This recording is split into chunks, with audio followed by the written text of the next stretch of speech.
Can't believe you're chatting on the computer for ages while your husband's starving here. That's what my husband said as he entered my room, not hiding his sullen mood, and engaged me in conversation in a low voice. Right now, I'm in the middle of a remote meeting. I glare at my husband, hoping it would keep my client away from overhearing, but it's ineffective. I'm telling you I'm hungry. What's with the ignoring? Stop wasting time with pointless chats and get the meal ready. I try to mute my mic in a rush, but my husband's footsteps get closer. Hey, don't you dare ignore your master, you slave. My foot hurts. He kicked my right foot, the one I just fractured, and is still pressing down on it. The cast hasn't been removed yet. But he doesn't care and kicks my foot repeatedly. I wince in pain. He points towards the kitchen. The one who finally spoke to this man, who only cares about his food, was me. My name is Karen. I work in a corporate office. I met Joseph through work when I was 26 and we started dating.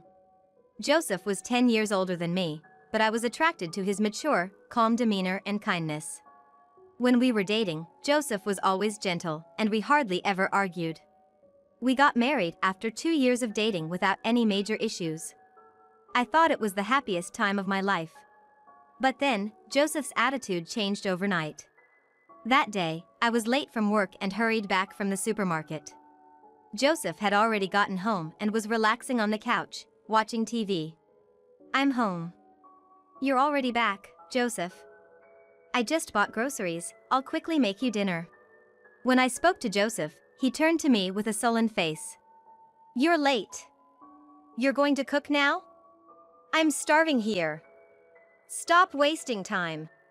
His words were unlike anything I'd heard from him before. We had been living together before marriage, and usually, when I had to work late and he got home early, Joseph would naturally prepare dinner for us. When I thanked him, he would always smile gently and say, "It's only natural since we both work." But the Joseph in front of me now seemed like a completely different person. Come to think of it, today when I texted him on WhatsApp, "I'll be late because of overtime," he read it but didn't reply. Before, he would have replied, "I can leave on time today, so I'll prepare dinner." Or, "I might be late too, should we order delivery or eat out?" Feeling puzzled by Joseph's attitude, I tried to ask him indirectly, trying to sound as casual as possible. "Hey, Joseph, you seem a bit off today. Is something wrong?" Then Joseph, with a look of annoyance, dropped a bombshell. "Now that I'm married, I don't need to be nice to you anymore." What? I was stunned, being unable to comprehend. Seeing my reaction, Joseph burst into laughter. "I was nice to you because we weren't married. But now that I am, we're doing things my way. From today, you're my slave. That's final." What's that supposed to mean? I was dumbfounded by Joseph's words. Also, the laundry's not done, and the bath hasn't been cleaned. Obviously, you'll do all that. And make dinner within 20 minutes. Hey, don't just stand there, get moving. He shouted and turned back to the TV. While being utterly bewildered, I somehow managed to do the household chores. Just like him, I was hungry. I tried to calm myself down while cooking. But when the meal was ready, "It's bland and tastes awful," he complained about my cooking. When I did the laundry, "I don't like the way you fold clothes," he got angry. Finally, when I thought I had a moment of peace, Joseph demanded a massage. Exhausted both in body and spirit, I couldn't refuse his intimidating demand and gave him the massage. Rather than anger, I was more confused by his complete change in behavior. Even as I massaged him, he complained, "You're weak, you're terrible at this." But the next day, and the day after, Joseph continued to treat me like a slave. I hoped he would return to the kind Joseph I knew, but there was no sign of that. I couldn't stand his behavior anymore, and naturally thought about divorce. However, I had lost both my parents in an accident when I started working, had no other family to turn to, and had sold my childhood home when I got married. We hadn't had a wedding, but had spent quite a bit on moving and furnishing the house. If I left at this moment, I'd have to live in a hotel until I found a place, and I had no idea how much that would cost. So, I secretly started preparing for divorce, planning to leave once I had another place to go. Joseph continued to verbally abuse me every day. No matter what I did, I was scolded, always hearing, "I'm disciplining a bad wife. It's for your own good." I felt nothing but disgust. One day, as Joseph came home late without letting me know, I had already finished dinner and bathing. When he arrived, "Why did you eat without waiting for me? Women should wait for their men. And you should bathe after the man. You really are hopeless." He spewed various sarcastic remarks. Furious at his words, I almost talked back, but I endured his words for leaving as soon as I'm ready in the future. Just until I find a new place, I kept telling myself like a mantra. Then, one morning, Joseph gave me morning greetings by saying, "Hey, the shirt's wrinkled. Can't you even iron properly?" I had fallen asleep exhausted without ironing the day before. Feeling self-loathing for letting him take advantage of me, I hurriedly ironed and got ready for work. When I opened the door, it was raining outside. Our apartment was on the second floor, so I used the stairs. As usual, I went down the familiar path, but slipped on the wet stairs and fell down to the first floor. The pain was like nothing I had ever felt before. And I realized something terrible had happened. When Joseph came out of the entrance, I called out to him for help. "I fell and hurt my leg. It hurts so much I can't move." Joseph looked at me and frowned. "I'm late for work because I waited for your ironing. You're fine. I'm going to work." Saying that, Joseph sighed and walked past me. No way. I shed tears from the disappointment in Joseph and the pain in my leg. Then, a resident on the first floor heard the noise and came to check, promptly calling an ambulance for me. The examination revealed that I had fractured my right leg. I went through a surgery, was put in a cast, and had to recuperate at home. During my several weeks of hospitalization, Joseph only visited me once. And that was not to show concern, but to complain. "You're making too much of a fuss over a fracture. You're my slave, so hurry back and do the housework. I mean, I came here because you unnecessarily called my office, and you don't even apologize for the inconvenience." After ranting like that, he left without listening to anything I had to say. Though I knew it, not a single word of concern for me came out from Joseph's mouth. I had called his office in the first place because I couldn't reach him on his cell phone, no matter how many times I tried. I needed to inform him that I would be away from home for a while, anticipating that he would be angry if I didn't. Sighing repeatedly, I realized life without Joseph was stress-free and happy. Determined to divorce him once I was discharged, I focused on my treatment. Soon, I was discharged. When I returned home, the room was a complete mess. It seemed Joseph had hardly done any housework. Although it was within my expectations, I was surprised he could live in such a condition. I still had the cast on and couldn't move freely for about a week, but I started to do some housework bit by bit. I had explained my situation to my company when I was hospitalized, and they had kindly switched me to remote work, considering the difficulty of commuting with my injured leg. A few days later, while I was in a remote meeting, Joseph slowly entered the room. "Look at you, chatting on the computer while your husband is starving." I could not let my clients hear this. I glared at Joseph, who then turned red. "What's that look on your face?" and shouted. Realizing this was hopeless, I reached for the mouse to mute the microphone, but Joseph stomped over, making a noise. "Don't you dare ignore your master, you slave!" He kicked my right leg saying that. He even stepped on the cast with his full weight. "Hey, hurry up and prepare the meal and the bath." Besides his anger, he kept kicking my not yet healed leg, causing me to groan in pain.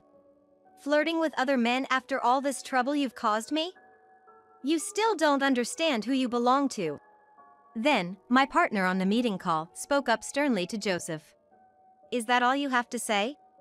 Joseph was startled by the voice and turned to look at the person on the computer screen. The man with whom I am having a remote meeting is in the picture. Joseph looked at the person on the screen and suddenly, he started to tremble. It was a man from the company I was dealing with, named James.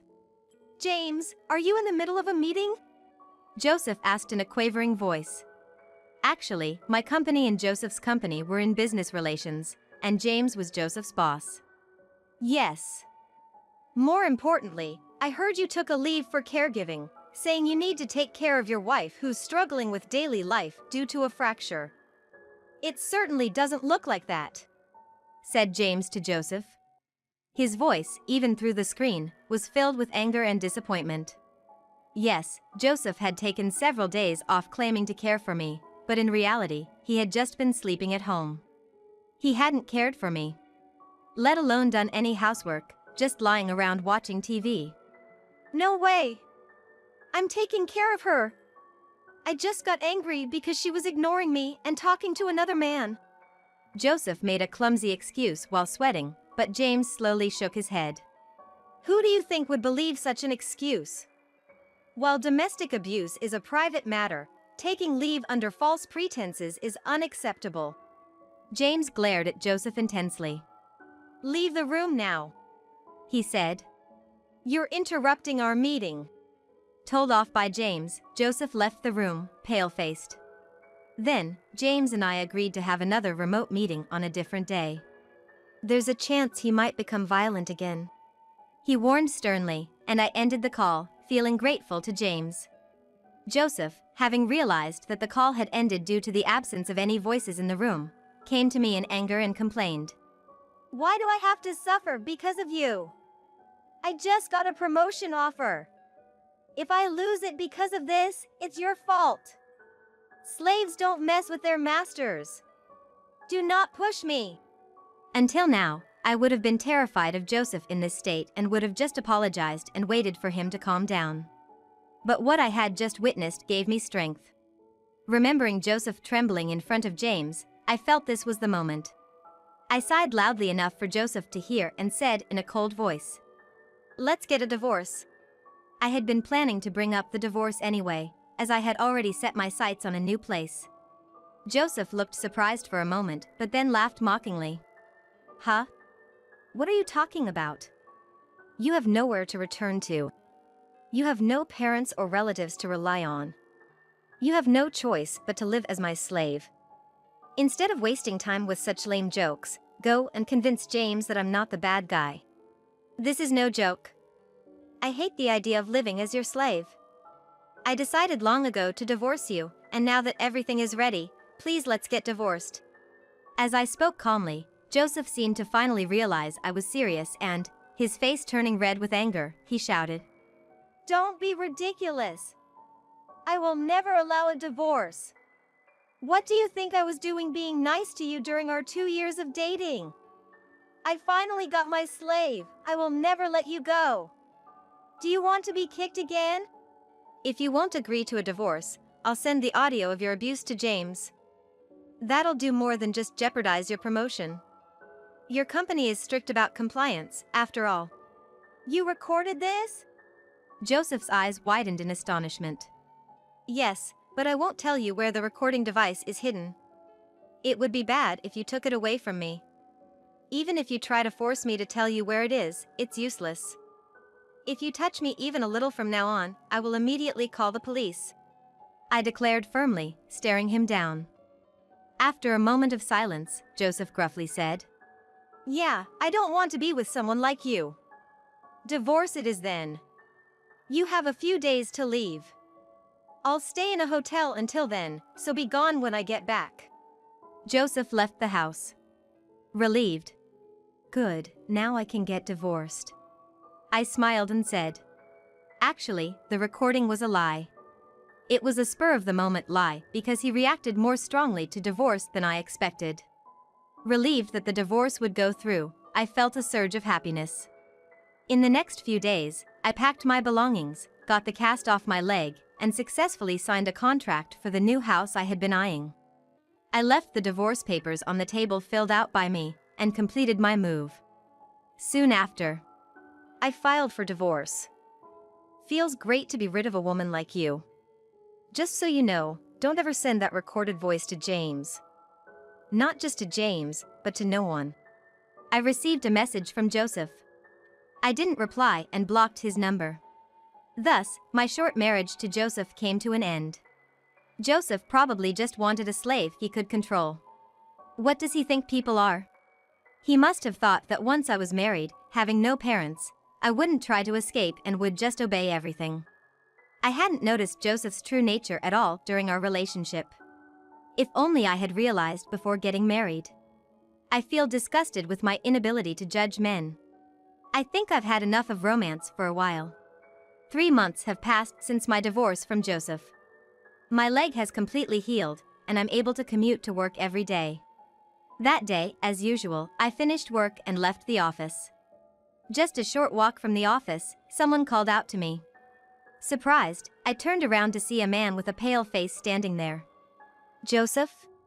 I didn't recognize him at first, but the man standing there was Joseph. Joseph used to be a bit chubby and healthy looking, but now, the Joseph standing before me looked emaciated. Regardless of how he looked, I didn't want to meet Joseph again, so I felt disgusted that he had ambushed me. Did you ambush me? Please stop, it's bothersome. Because you wouldn't respond to my messages or calls, I had no choice but to wait for you here. I don't know where you live now, and I just really needed to see you. His voice was different from before, lacking energy and sounding weak.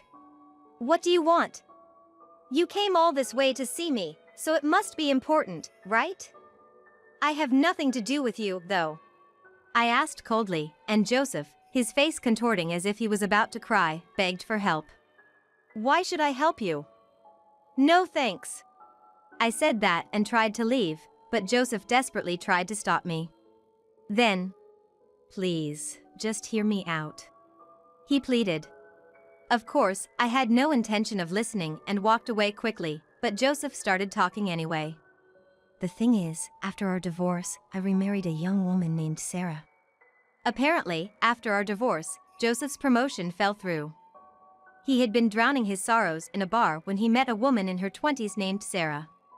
She was very cute, and they quickly started dating and got married within a month. But Sarah changed completely after we got married.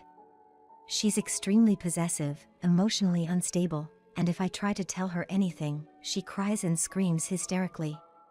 She's just unmanageable. Joseph said this. I couldn't help but smile and say, "Oh, so she changed after marriage, just like you. A match made in heaven. How nice that you found someone suitable for you." Not nice at all. She keeps messaging and calling me at work, even calls my office. If I don't reply or answer, she cries and gets angry. She's even started accusing me of cheating. She actually stormed into my office the other day. Even as he spoke, Joseph's phone kept ringing. You know, I thought Sarah would be just like you, always obeying me. She said she was estranged from her parents, too. But I was wrong. I can't live with such a hysterical woman. It seemed Joseph had intended to make Sarah his slave too. I felt nothing but contempt for Joseph's incorrigible nature. Your way of thinking is despicable. What do you think women are? You're getting what you deserve. Is that all? I'm leaving now. Wait a minute. I realized I prefer an obedient woman like you. Come back to me. I can't live without someone like you. Joseph's absurd suggestion filled me with anger. Don't make a fool of me. I stayed with you only until I had arranged a new place to live and saved enough for moving expenses. I just avoided provoking you to prevent being beaten or caught. I don't remember ever being your slave. Who would ever get back together with someone like you? As I shouted this, I found you. A woman ran up to us, saying. Joseph's face froze upon seeing her. Sarah! It seemed this woman was the notorious Sarah. She was indeed cute, but her eyes were bloodshot. Joseph, why aren't you answering my calls? Didn't I always tell you to answer within 3 rings? She screamed in a shrill voice. How did you know I was here?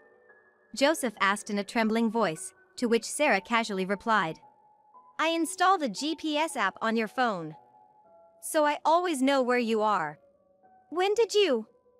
Hey, when did you put such an app on my phone? Ignoring Joseph's pale-faced questioning, Sarah glared at me. Who are you? What are you to Joseph? As I hesitated on how to answer. Are you cheating on me? Answer me. Sarah accused Joseph. I had an idea. Actually, I was just being bothered by this man trying to pick me up. He seemed surprised by my words. It was a small revenge, but it seemed fitting. Huh? Pick up? Joseph, what are you doing picking up women? As I expected, the word pick up infuriated Sarah, who confronted Joseph. It's not like that. It's a misunderstanding. I wasn't trying to pick her up. Joseph desperately tried to explain, but Sarah wasn't listening. Then Sarah snatched Joseph's phone from his jeans pocket and quickly reset it, erasing all the data. Are you joking? This has the phone numbers of my clients. And Joseph makes a sound of despair. It's your fault for trying to pick up women. You won't get any allowance from now on.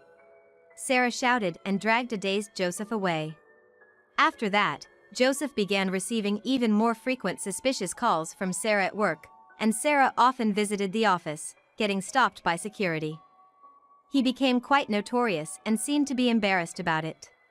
Tired from his marriage to Sarah, Joseph started making mistakes at work and eventually got transferred, as I heard from James. Even at his new location, he was plagued by frequent calls from Sarah, making him look bad from the start. Meanwhile, a project I proposed at work was well received, and I was invited to take a promotion exam, which I decided to accept. I thought I was done with romance, but the director of the hospital where I was doing rehab for my fracture asked me out, so I went on a date with him. I don't know if it will lead to romance, but this time, I want to make sure I choose the right person and find my happiness.